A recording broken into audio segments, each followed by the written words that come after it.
YCP central executive మెంబర్గా ఉమామహేశ్వర నాయుడు ఒక విషయం స్పష్టంగా చెప్పదలుచుకున్నాం.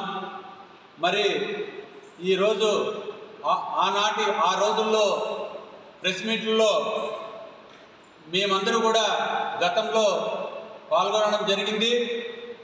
మరి ఆయన దగ్గరే మేమందరూ కూడా పనిచేశాం. మీ రాజకీయ ప్రయాణంలో మీ వ్యవహార శైలి గురించి మాకు ప్రత్యేకంగా అవగాహన కూడా ఉంది. మరి తెలుగుదేశం పార్టీలో 30 సంవత్సరాలు మరి పనిచేశారు. మరి 30 సంవత్సరాలు కూడా తెలుగుదేశం పార్టీ మీకు గౌరవంగా మీకు ఆ పార్టీ మీకు గౌరవం ఎంత ఇచ్చింది అనేది ఒక్కతూరి మనం చెప్పుకుంటే, మరి నిన్ను సింగిల్ విండో ప్రెసిడెంట్గా చేశారు. మీ అమ్మనేమో మరి ఎంపీపీగా చేశారు వెలుగు మండలానికి. మరి ఉమ్మడి రాష్ట్ర కార్యనిర్వాహక కార్యదర్శిగా తెలుగుదేశం పార్టీ మరి ఆనాడు నిర్వహించడం జరిగింది. మరి మీ అమ్మని మరి జెడ్పీటీసీగా గెలిపించి మరి జిల్లా పరిషత్ వైస్ చైర్మన్ గాను జిల్లా పరిషత్ చైర్మన్గా కూడా చేయడం జరిగింది. మరి 2019లో ఉమామహేశ్వర నాయుడు అనే వ్యక్తికి మరి తెలుగుదేశం పార్టీ బీఫారం కూడా ఎమ్మెల్యే బీఫారం కూడా ఇవ్వడం జరిగింది. మరి ఇవన్నీ కూడా మర్చిపోయి మరి ఈనాడు తెలుగుదేశం పార్టీ పైన మరి ఈనాటి ఎన్డీఏ ప్రభుత్వం పైన విమర్శిస్తారంటే దాన్ని ఏమనాలో ఒక్కతూరి మీరందరూ కూడా ఆలోచన చేయాలి. మరి కేవలం 2.5 సంవత్సరాల్లోనే మరి వైసీపీ పార్టీలో మరి పచ్చ ఛానళ్ళు అనడం అనేది ఎంత విడ్డూరంగా మాట్లాడుతున్నారో ఒక్కతూరి మనమందరూ కూడా ఆలోచన చేయాలి. మరి తెలుగుదేశం పార్టీకి ఏ ఛానళ్ళు లేవు. మరి వైసీపీ పార్టీకి మరి ఛానల్ కానీ పేపర్ కానీ ఉందనే మాట మీరు మర్చిపోకూడదు. మరి అంతేకాదు, అలాగే మీ తమ్ముడు కళ్యాణదుర్గం నియోజకవర్గంలో రాజకీయాలకి 15 సంవత్సరాలు దూరంగా ఉన్నారంటున్నారు. మరి 2019లో మీకు బీఫారం ఎమ్మెల్యే బీఫారం వచ్చిన తర్వాత మరి ఇక్కడే మేము కూడా అక్కడే ఉన్న పరిస్థితులు చూసాం. మరి ఎలక్షన్ అంతా గడిపారు. మరి ఎలక్షన్ అయిపోయిన తర్వాత మరి మేమే అధికారంలోకి వస్తాం. మరి అధికారులందరినీ పిలిచి బిల్లులన్నీ ఆపేయాలి, మా ప్రభుత్వం వస్తుంది, మేము ఎమ్మెల్యే అవుతామనేది మరి ఆనాటి మాటలు మర్చిపోయారా? మీరు అది కూడా గుర్తుంచుకోవాలి. మరి 2024 ప్రభుత్వం ఏర్పడిన తర్వాత రాజకీయంగా ఎదుర్కోలేక ఎమ్మెల్యే అమిలినేని సురేంద్రబాబు పైన ప్రతిష్ట దెబ్బతీయాలనే ఉద్దేశంతో ఈరోజు జరుగుతున్న అనుమానాలు ప్రజల్లో వ్యక్తమవుతున్నాయి. నియోజకవర్గ అభివృద్ధిని అడ్డుకునే విధంగా జరుగుతున్న రాజకీయ చర్యలు సమాధానాలు చెప్పాల్సిన బాధ్యత మీపైన ఉంది. మరి అలాగే ప్రశ్న రావణ్ పేరుతో నడుస్తున్న యూట్యూబర్ ఛానల్ దాని సిఇఓగా చెప్పబడుతున్న గమనం, అలాగే మీ తమ్ముడు మధ్య ఎలాంటి సంబంధాలు ఉన్నాయనేది, వారి మధ్య ఎలాంటి ఆర్థిక లావాదేవీలు లేవని మీరు చెప్పగలరా? మరి గతంలో గమనం భర్త పోలీసులకు ఫిర్యాదు చేసిన విషయం వాస్తవం కాదా? మరి ఆ ఫిర్యాదులతో పేర్కొన్న అంశాలపై మీ మీద ప్రజలకు స్పష్టత ఇవ్వగలరా? మరి అదేవిధంగా మీ తమ్ముడు ప్రశ్నరావణ్ ఆలియాస్ జోసెఫ్ గమనం మధ్య 2024 తర్వాత ఎలాంటి రాజకీయ లేదని, ఆర్థిక సంబంధాలు లేవని ప్రజల ముందు ఆధారాలు చూపించగలరా? మరి మేము ఈ విషయాన్ని స్పష్టంగా చెప్పదలుచుకున్నాం. శ్రీ అమిలినేని సురేంద్రబాబు గారు ఎల్లప్పుడూ నియోజకవర్గం అభివృద్ధి ప్రాధాన్యత తీసుకుంటున్నారు. ప్రజలు తనపై వచ్చిన విశ్వాసాన్ని నిలబెట్టుకోవడానికి ప్రతిక్షణం కృషి చేస్తున్నారు. కుల మతాలు విద్వేషాలు రెచ్చగొట్టడం, వ్యక్తిగత కక్షలతో రాజకీయాలు చేయడం ఆయన రాజకీయ సంస్కృతి కాదు. మరి ప్రజలు అభివృద్ధి కోసం పనిచేసిన నాయకుడు నిరాధారణ ఆరోపణలు చేయడం మానుకొని మీ వద్ద ఆధారాలు ఉంటే వాటిని సంబంధించిన అధికార సంస్థల ముందు ఉంచండి. లేకపోతే ప్రజలు తప్పుదావ పట్టించే ప్రయత్నాలు వెంటనే నిలిపేయాలని మేము ఈ సందర్భంగా హెచ్చరిస్తున్నాం. నమస్కారం తెలియజేసుకుంటూ మన వైఎస్ఆర్సీపీ సెంట్రల్ ఎగ్జిక్యూటివ్ మెంబర్గా చెప్పుకున్న ఉమామహేశ్వరనాయుడు గారు, మేము గత ప్రతిపక్షంలో ఉన్నప్పుడు 5 సంవత్సరాలు నీతో పాటే పనిచేశాం. నీకున్నటువంటి అలవాట్లు, నువ్వు ఏ విధంగా ప్రవర్తించేవాడో అన్నీ కూడా మాకు బాగా తెలుసు.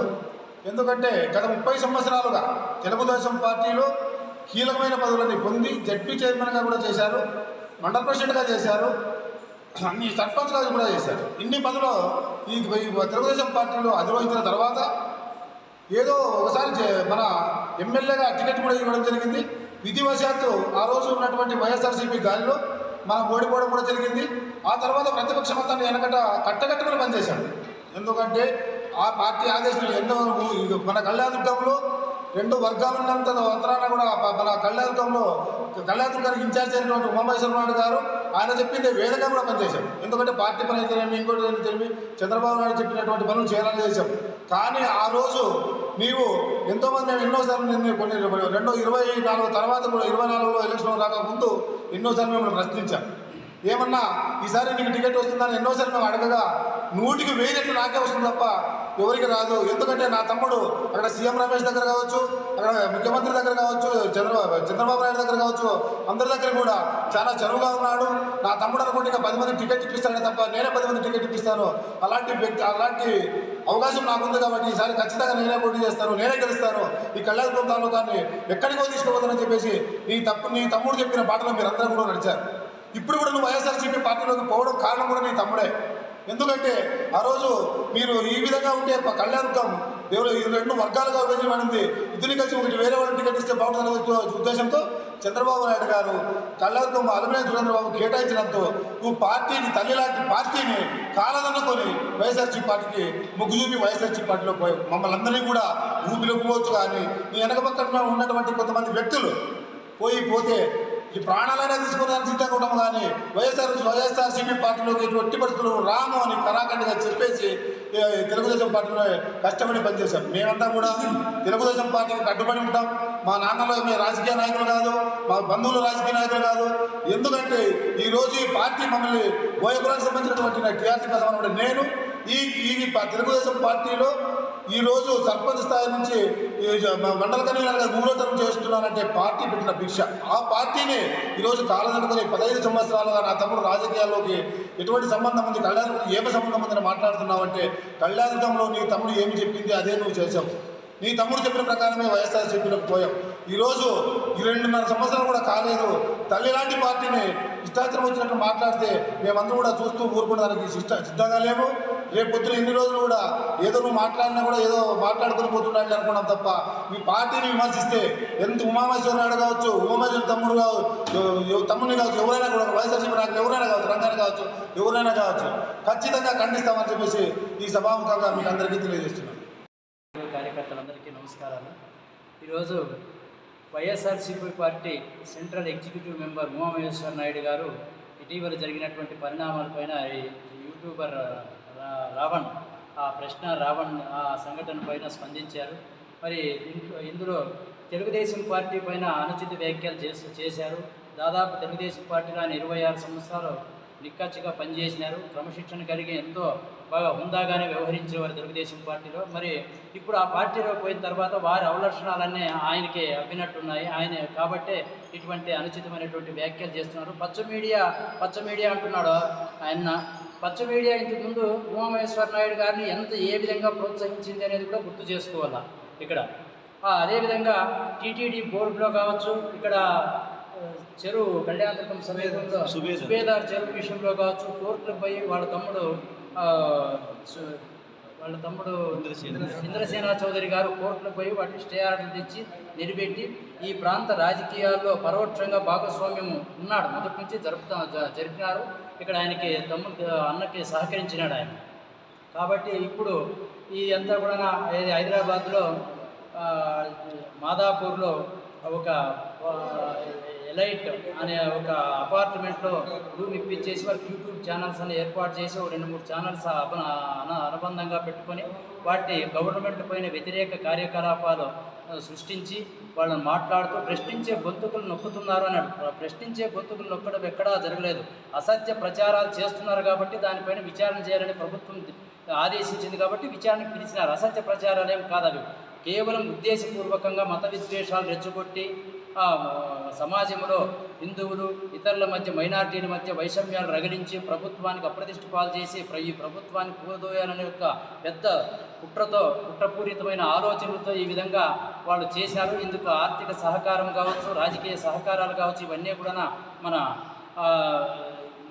ఉమామహేశ్వర నాయుడు గారి తమ్ముడు అందించినారనేది పోలీసులు అనుమానం. ఆ విధంగా వాళ్ళు విచారణ చేస్తున్నారు. ఈ నెల 17వ తేదీ కూడా తిరిగి విచారణ ఉంది. మళ్ళీ ఆధారాలు ఉంటే తీసుకురావాలని కూడా సంబంధించినటువంటి పోలీసు అధికారులు ఆయన ఆదేశించున్నారు వాళ్ళు. కాబట్టి అప్పుడు నిజానిజాలు తెలుస్తాయి. అంతేగాని ఇప్పుడు ఊరికే కేవలం వీటిలో మా పైన అసత్య ప్రచారాలు చేస్తున్నారు, కళ్యాణదుర్గం ఎమ్మెల్యే గారు మా పైన ఇవన్నీ సృష్టిస్తున్నారు అనడం సబబు కాదు. అది నీ హుందాతనాన్ని, అది హుందాతనం లోపించింది. అన్నగారు ఇప్పటికైనా దాన్ని ఉమామహేశ్వర నాయుడు గారు గుర్తించాలా. ఇక్కడ కళ్యాణదుర్గం నియోజకవర్గంలో ఎప్పుడు కూడా ఆరోపణలు చేస్తే ఆయన ఒకటి చెప్పేవాడు మాకు తెలుగుదేశం పార్టీలో, ఎప్పుడు మనం ప్రత్యారోపణలు చేయకూడదు, వారిని కించపరచకూడదు, మాట్లాడకూడదు, మనం సేవా కార్యక్రమాలు చేయాలా, అభివృద్ధి కార్యక్రమాల్లో చూసుకోవాలా, మనకు అదే శ్రీరామ రక్ష, ప్రజలు మనల్ని ఆ విధంగానే సహకరించి ప్రజలు మనల్ని ఆశీర్వదిస్తారని చెప్పేవాడు. ఇప్పుడు తెలుగుదేశం పార్టీ ఎమ్మెల్యే గౌరవనీయులు అమిలినేని సురేంద్రబాబు గారు ఈ నియోజకవర్గం సమగ్ర అభివృద్ధి కోసం కృషి చేస్తున్నారు. మళ్ళీ అనేక సేవా కార్యక్రమాలు చేపడుతున్నారు. ఆయన సొంత నిధులు తీసుకొచ్చి ప్రజలకి సేవా కార్యక్రమాలు చేస్తూ అనేక సహాయ సహకార కార్యక్రమాలు చేస్తూ మళ్ళీ వ్యక్తిగతంగా కూడా సహాయపడుతున్నాడు. ఆ వ్యక్తిగతంగా సహాయపడినటువంటి విషయాలు కూడా బయటికి చెప్పడం లేదు. ఎందుకంటే ఆయన చెప్పడం ఇష్టం ఉండదు కాబట్టి గోప్యతగానే సహాయం చేస్తున్నాడు. మళ్ళీ ఇటువంటి సహాయ సహకారాలు అందించే వ్యక్తికి ప్రతిపక్షం తరపున మీరు కూడా సహకరించాలని ఈ సందర్భంగా కోరుకుంటూ అనుచితమైనటువంటి వ్యాఖ్యలు దయచేసి చేయకూడదని మిమ్మల్ని డిమాండ్ చేస్తూ వైఎస్ఆర్సీపీ పార్టీని డిమాండ్ చేస్తూ ఈ అవకాశం ఇచ్చిన మీ అందరికీ